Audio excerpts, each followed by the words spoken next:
नमस्कार दोस्तों, पीएससी अड्डा के यूट्यूब चैनल पर मैं राहुल व्यास आप सभी का हार्दिक स्वागत करता हूं। दोस्तों, आज के हमारे इस वीडियो में हम जानेंगे भारत के महान्यायवादी के बारे में, यानी कि अटॉर्नी जनरल ऑफ इंडिया।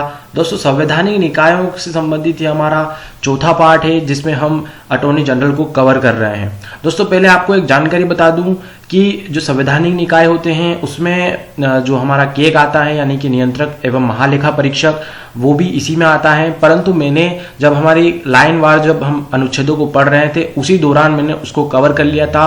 तो अगर आपको उससे संबंधित जानकारी चाहिए तो आप हमारे चैनल पर जाके प्लेलिस्ट में जो कॉन्स्टिट्यूशन की प्लेलिस्ट है वहां पर उसे ढूंढ सकते हैं और उसे देख लीजिएगा। तो आपका जो केग का टॉपिक है वो आपको कवर हो जाएगा। ठीक है दोस्तों, तो दोस्तों घर पे रहिए, सुरक्षित रहिए और हम अपनी तैयारी को जारी रखिए हमारे पीएससी अड्डा के साथ। दोस्तों, सबसे पहले तो छोटी सी जानकारी आपको याद होनी चाहिए कि सबसे पहले जो बने थे महान्यायवादी वो कौन थे। तो ये अभी तक तो कभी क्वेश्चन मुझे देखने को नहीं मिला, परंतु ये पूछा भी जा सकता है क्योंकि कभी टफ क्वेश्चन बनाना पड़ा तो ये काफी कठिन बनता है। और ये बहुत कम को पता होगा कि जो एम सी शीतलवार थे ये सबसे फर्स्ट जो है महान्यायवादी थे हमारे भारत के, और इनका कार्यकाल जो था वो सबसे लंबा था। और कब से कब तक थे वो, तो 1950 में बने थे और 1963 तक अपने पद पर थे। तो इनका नाम याद रखिए दोस्तों कि एम सी शीतलवार थे, वो सबसे फर्स्ट महान्यायवादी थे।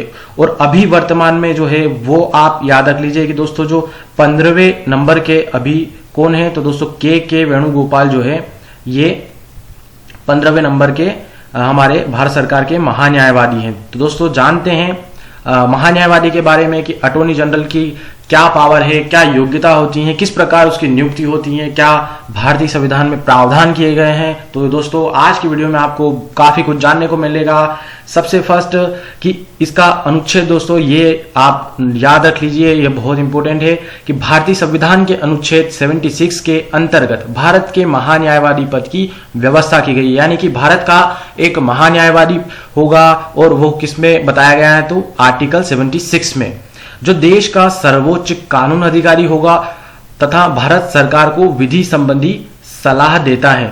तो दोस्तों जो ये भारत का महान्यायवादी होता है इसका कार्य क्या होता है, भारत सरकार को कानून से संबंधित जानकारी यानी कि सलाह देना।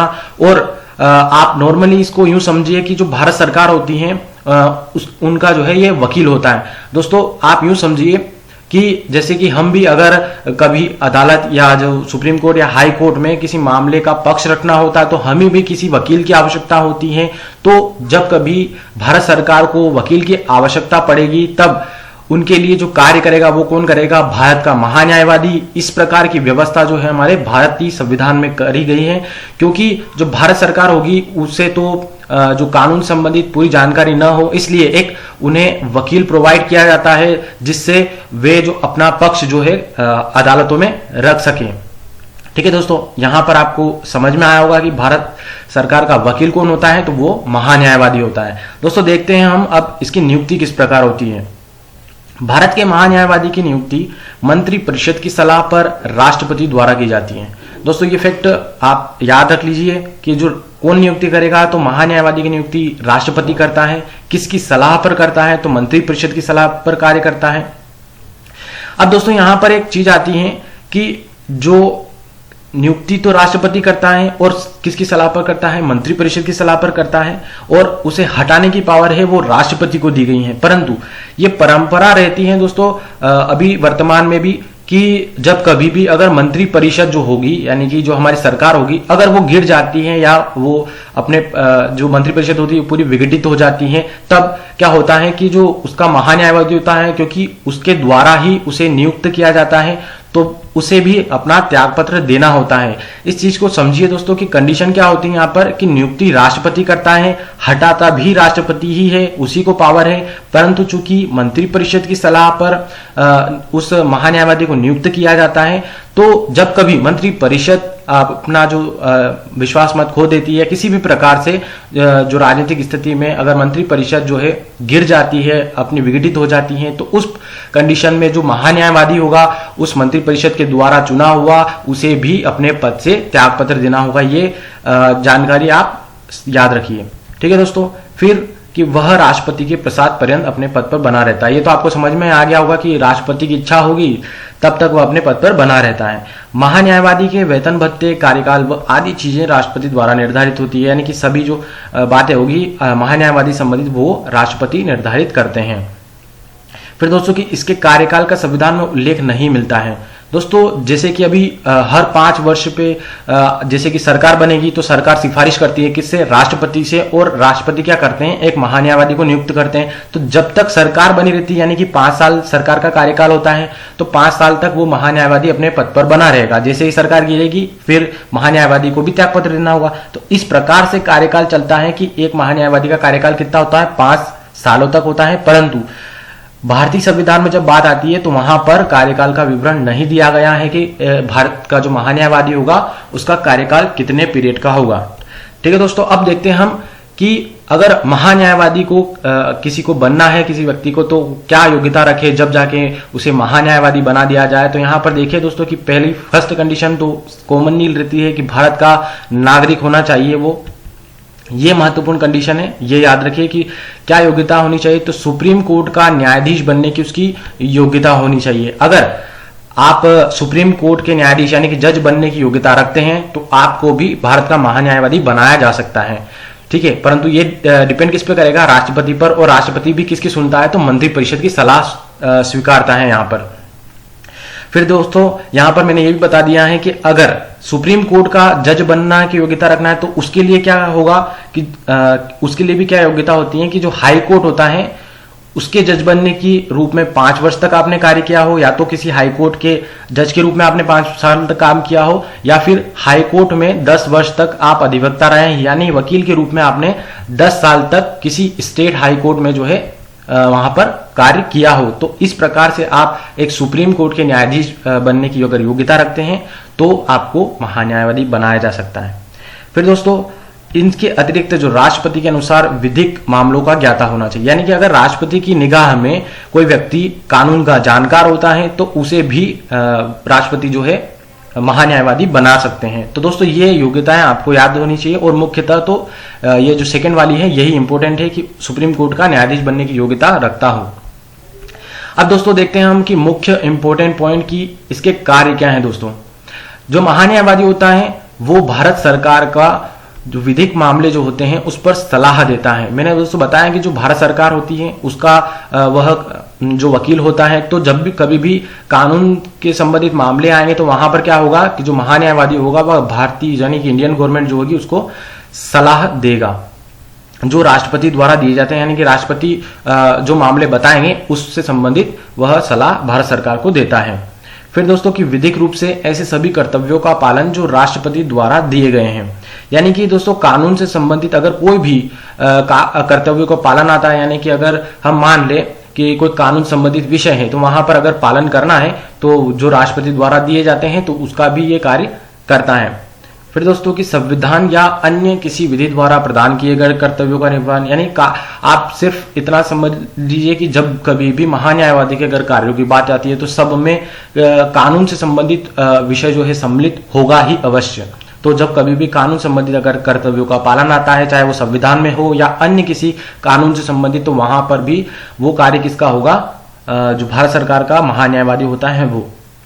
ठीक है दोस्तों, भारत सरकार से संबंधित मामलों को लेकर सुप्रीम कोर्ट में भारत सरकार की ओर से पेश करना, यानी कि दोस्तों हम मान लेते हैं कि अगर कोई जैसे कि शिक्षा या स्वास्थ्य या बेरोजगारी या श्रमिक किसी भी प्रकार का कोई संबंधित मामला है या उससे संबंधित जब कभी सुप्रीम कोर्ट में सुनवाई हो रही होती है तो वहां पर क्या होता है कि भारत सरकार की जो पक्ष होता है उसको पक्ष रखने के लिए वह पेश होता है। कहां पर, सुप्रीम कोर्ट में, यानी कि ये अधिकार उसको दिया गया है। यही मुख्य कार्य होता है कि सुप्रीम कोर्ट में भारत सरकार की ओर से पेश होना, उनका पक्ष रखना कि दोस्तों वो बताता है सुप्रीम कोर्ट की सरकार ने जो है इस कानून के तहत ये किया है, वो पक्ष रखता है सुप्रीम कोर्ट के सामने।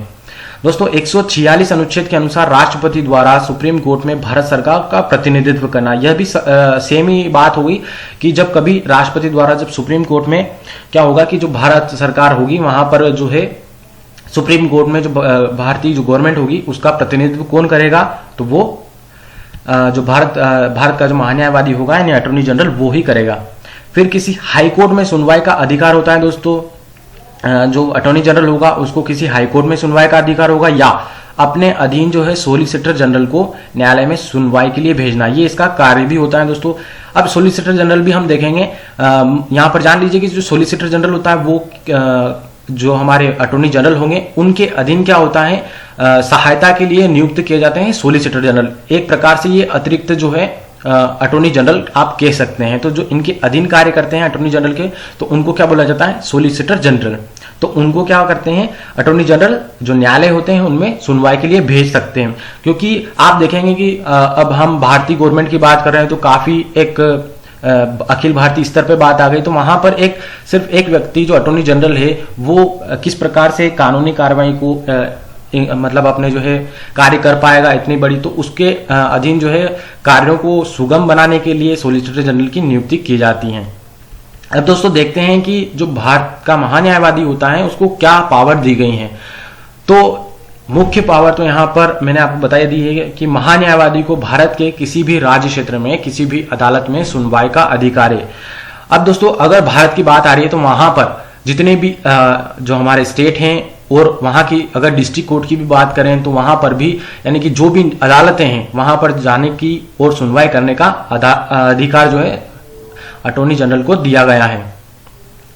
महान्यायवादी को संसद की किसी भी कार्यवाही में सम्मिलित होने और अपने विचार रखने का अधिकार प्राप्त है, किंतु मत देने का अधिकार प्राप्त नहीं है। दोस्तों ये यहाँ पर स्टार लगा लीजिए और इसको याद कर लीजिए, क्योंकि ये अक्सर एग्जाम में पूछे जाने वाला पॉइंट होता है कि जो संसद यानी कि जो संसद के सांसद होते हैं उनके बराबर इसको अधिकार होते हैं। ये संसद में जो लोकसभा होती है, राज्यसभा जो सदन है, वहां पर बैठने का अधिकारी होता है जो अटॉर्नी जनरल होता है। ये पावर इसको दी गई है कि संसद की कार्यवाही में वह किसी भी अगर कानून संबंधित मुद्दा हो रहा है और वहां पर चर्चा चल रही है संसद में, तो वहां पर ये बैठ सकता है, उसकी कार्यवाही में भाग लेने पर अपने विचार जो है पेश कर सकता है। यानी कि जो भी संबंधित मुद्दा अगर वहां पे संसद में चल रहा है तो उस विषय से संबंधित जो है वह अपना विचार रखता है कि ऐसा है, मतलब उससे संबंधित जो है अपने विचार प्रकट करता है।